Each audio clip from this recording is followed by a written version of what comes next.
2021 жыл bir катар чырлуу окуялар менен коштолду. Жемкорлукка айыпталган чиновниктердин биринин артынан бири кармалышы, адам өмүрүн алган чек арачылары, аракеттери мыйзамсыз делген 6-чакырылыштын кылыктары, калкты кыйнаган кымбатчылык, качкын президенттин кайтуусуна кериптер болгон кумтор иши сыңары коомчулуктун көңүлүн буруп, оюн эки анжы кылган урунттуу учурларга кеңири токтолсок.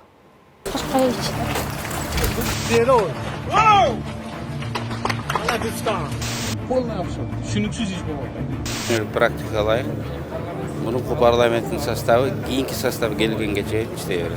Елге азыр бүгін кепілдік беріп қойышына керек. Бардық жаран под защитой государства депчи. Мен да Садыр Нуркожоевичтен өзім үйреніп алам. Андан мен күнүгө суранып атам, 1 саатка келип, эметкер деп дозасын определять этип берди. Кеш мырза, коюмчасын айып менен максыз эмеспиз, эч кандай. Анткени 5-6-сы биз Садыр Жапаров менен Атамбаевди чыгаруу боюнча барганбыз. Бүгүн болсо ошо УКМКны басып алуу деген кедени коюп атышат. 2020 жылдагы октябрь окуясынан улам өлкө башына келген жаңы бийликтин кустуруу операциясы бул жылы да уланды. Муну менен катар эле кумтор иши жанданып, экс-президенттер баш болгон мурдагы чиновниктерге айып коюлду. 2021 жылы ондогон ири атка минерлер менен саясатчылар жемкорлукка, мыйзамсыз баюуга, кызмат абалынан кыянаттык менен пайдаланууга шек саналып, камакка алынды. Бирок жемкор делген атка минерлердин кармалгандан эркиндикке чыкканы бат болду. Бул коомдо бир катар сын кептерди жаратты. Кустуруу деген нерсе өз мыйзамда жок. Бирок биз аны түшүнүп турабыз. Кээ бир оокаттарды урдаган нерселерин, байлыктарын кайтаруу. Ал экономикалык, ыкма экономикалык инструмент эмес. Ал кылмыш жана жазага күрөшүү үчүн мыйзамдык мындай подход. Сиз мамлекетти башкаруунун ээси болсоңуз, экономиканы анда бизде көп уруу болуш керек да, баарын кустуруп атып экономиканы толтуруу. Бул жалган нерсе. 35 миллиард таңсыктыктын жарымын толтура албайсыңар кустуруу менен. Кармайсың, 100 миллион урдаган уру 10 миллион төгүп коюп качып чыгып берет. Биз кайра уруулукту мыйзамдаштырып атабыз. Анда урууларга биз мындай башкача ой. Так. Анда көбүрөөк урдаш керек экен. Сен көбүрөөк урдап, көбүрөөк төксөң, нормалдуу пайыз болот экен да. Жазасын акчага айырбаштаган атка минерлердин сап башында коррупциянын символу катары мүнөздөлгөн Райым Миллион турду. Бажы кызматынын төрагасынын мурдагы орун басары Райымбек Матраимов тергөө менен кызматташып, атайы кызматтын эсебине 2 миллиард сом которгон. Мурдагы депутат Кубанычбек Жумалиев 1 миллиард сом, экс-депутат Марат Иманкулов 50 миллион сом, жеке ишкер Жалил Атамбаев 100 миллион сом, Жогорку соттун мурдагы судьясы Камил Осмоналиев 70 миллион сом, Финансы полициясынын мурдагы төрагасы Бакир Таиров 20 миллион сом, орун басары Эмил Жамгырчиев 20 миллион сом. Ош шаардык спорт комитетинин мурдагы төрагасы Кылычбек Саркарбаев 1 миллион сом. Транспорт жана коммуникация министрлигинин статкатчысы Эрмек Мамыркалиев 2,5 миллион сом. Кара Суу районундагы Савай айыл өкмөтүнүн башчысы Мунарбек Сайпидинов 1 миллион 33 700 сом. Кримтөбөл Камчы Көлбаев 50 миллион сом. Бишкек шаарынын мурдагы мэри Азиз Суракматов 125 миллион сом. Жогорку кеңештин депутаты Алярбек Абджалиев 50 миллион сом. Экс-премьер-министр Мухаммед Калай Абылгазиев 50 миллион сом төлөгөн. Бул акча төлөп абактан чыккандардын жарымы эле. Bir катар кайчы кептер менен коштолгон кумтор ишинин алкагында 2005 жылдагы төңкөрүлүштөн соң өлкөдөн качып кеткен президент 16 жылдан соң алгачкы жолу өз мекенине келди. Бул окуя коомчулукта олуттуу сын кептер менен коштолгон көрүнүштөрдүн катарына кирди. Акаев кыргыз бийлиги менен келишим түзүп, кылмыш ишин иликтөөдө жардам берүү үчүн келгендигин айтты. Мен бүгүн өзүмдү абдан бактылуу сезип турам, себеби 16 жылдан кийин биринчи жолу ата журтка өз мекениме, элибизге келгениме, ошондуктан мен республиканын жетекчилигине ыраазычылыгымды билдирем. Садыр Нуркожоевичке. Анын өлкөгө кайтуусу менен качкан президенттердин жоопкерчилик маселеси кылт этип, Бакиевдин дагы өлкөгө кайтып келүү мүмкүнчүлүктөрү тууралуу кеп козголду. Ал эми Акаев өлкөгө президент Садыр Жапаровдун жеке сунушу менен келгендигин, андан айыптар толук алынганын жана эми ал башка жарандардай эле каалаган учурда мекенине келе алаарын жар салды. Бакиев менен Акаев ким? Алар бир өз элинин тагдырын талкалаган, оор кылмышка кылмыш жасагандар үчүн жалпы кыргыз элинин алдында жооп берүүгө милдеттүү мындай элдин катарынан чыгып калган адамдар, алар бактысыздар, алар маңкурттар, ачык эле айтам. Анан алар эмне үчүн келиш керек? Бул жылы мөөнөтү 1 жылга узарган 6-чы чакырылыштын айланасында чырлар басылган жок. Легитимдүүлүгү талкуу жаратып жаткан учурда Конституцияны атасы атыккан Өмүрбек Текебаев баштаган депутаттар парламенттин мөөнөтүн узартты. Конституцияга ылайык, биздин эле эмес, дүйнөлүк практикага ылайык. Мурунку парламенттин составы кийинки состав келгенге чейин иштей берет. Ал эми айрымдар бул кептерге кошулган жок. Алардын айтымында талаштуу мезгилде депутаттар кабыл алган чечимдер мыйзамсыз болуп калуусу ыктымал. Өзү негизи мурданкы иштеп жаткан Конституцияга караганда Жогорку Кеңештин мөөнөтү 28 октябрда бүткөн. Мурданкы жылдын 28 октябрында. Андан кийин булар иштесе болот, бирок пророгация этап деп коет. Ошол учурда эч кандай стратегиялар суроолорго чечим кабыл алууга укугу дагы жок. Деген менен дал ушул мөөнөтү мыйзамсыз узарды делген парламенттин колдоосу менен өлкөдө баш мыйзам өзгөрүп, бир катар маанилүү чечимдер кабыл алынып, пачкалаган мыйзам долбоорлору жактырылды. Ал эми мөөнөтү бүтүп кетип жаткан депутаттар мындан ары да аларга ак үйгө түз кирип чыгууга уруксаат берүү керектигин айтып, күбөлүктөрүн өздөрүнө калтырууну суранышты. Токтом аркылуу ушу Жогорку Кеңештин жыйынында кабыл алып койсок, ушул биздин маселелер жардам беребиз мына келген депутаттарга. Жаш муундардын өсүшүнө дагы көп салым кошот деген ойдомун биздин коллегалар. Ошондуктан бул зданияга мындайча айтканда өзүнүн 6-чы чакырылыштагы күбөлүгү менен кирип чыкканга уруксат бере турган токтом чыгарып койсок деп сунуштайт элем. Жаңы бийлик өз ордун бекемдөө менен алек болуп жаткан учурда Баткен облусундагы кыргыз-тажик тилкесинде чыр чыгып адам өмүрлөрү кыйылды.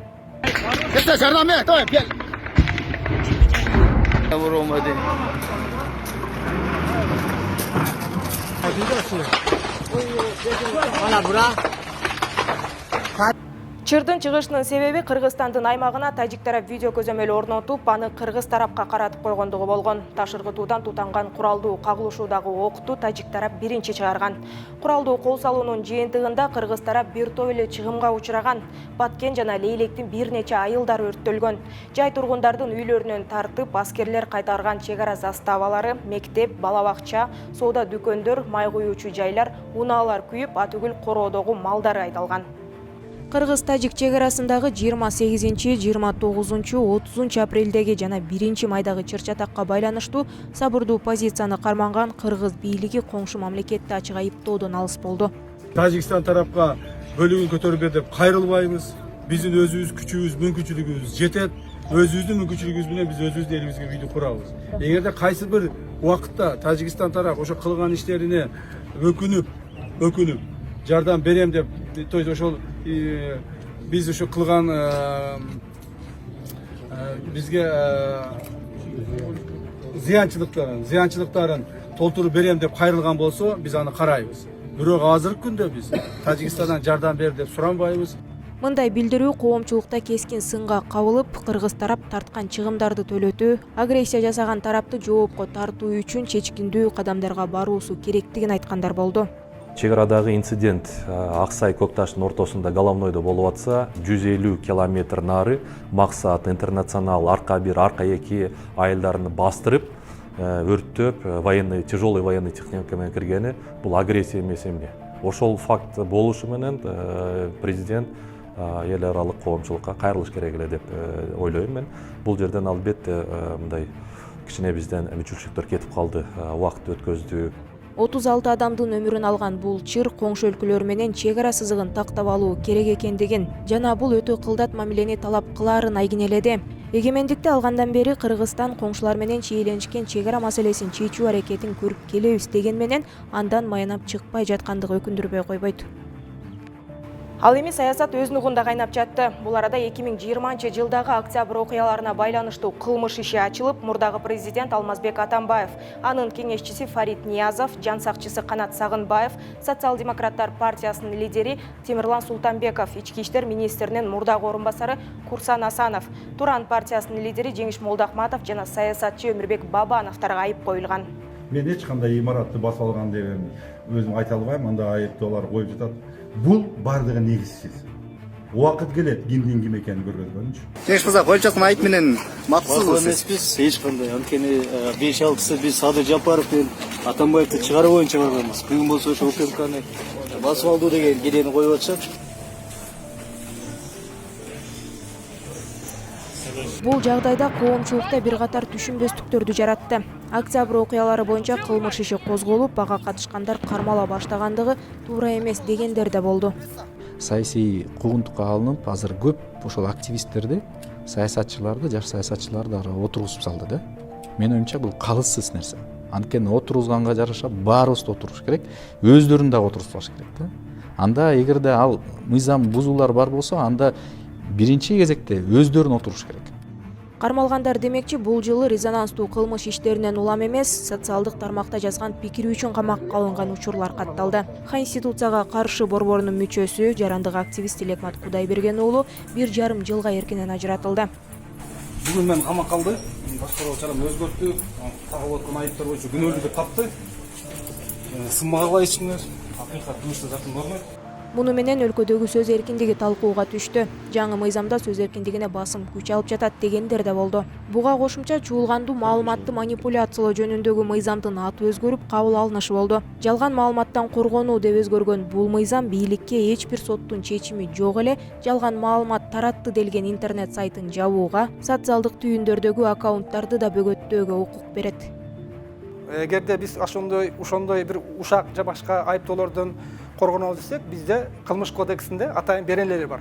Ушак боюнча, башка жала жабуу боюнча ошону менен коргоно берсе болот. Ошону менен сотко берип, өзүнүн актыгын далилдеп алса болот.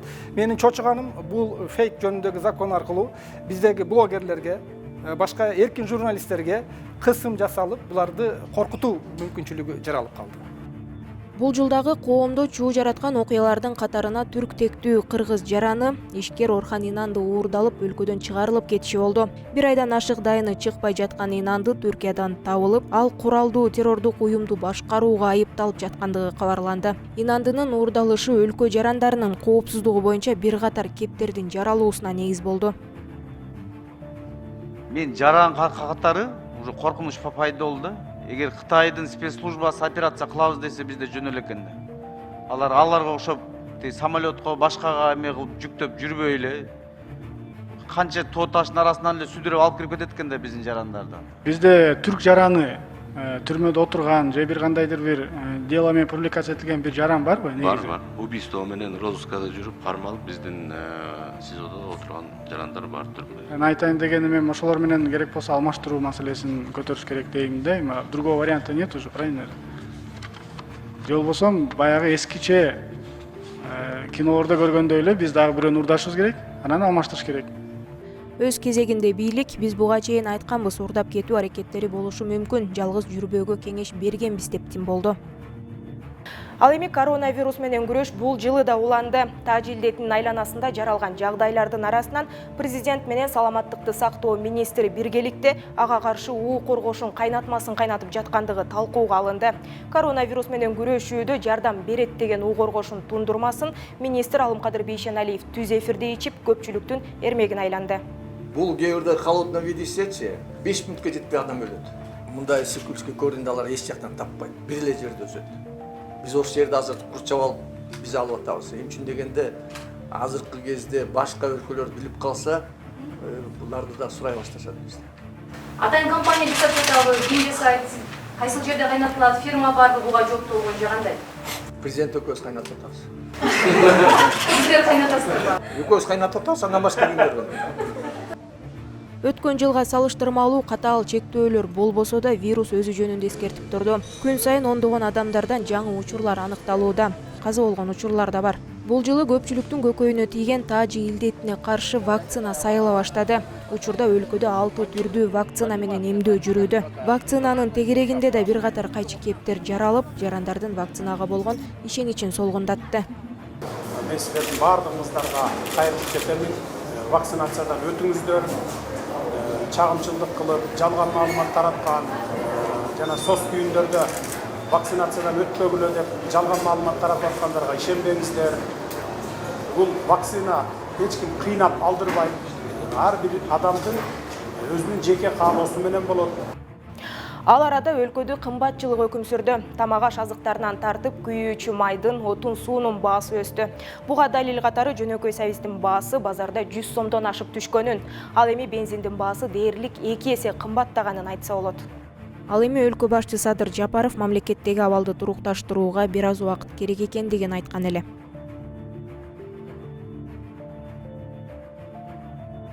Бийликке жаңы келгенде Жапаров бир нече ай сураса, бийлик отурукташып калыптанып калганда президент өлкөнү оң жолго салуу үчүн бир нече жыл керектигин айтты.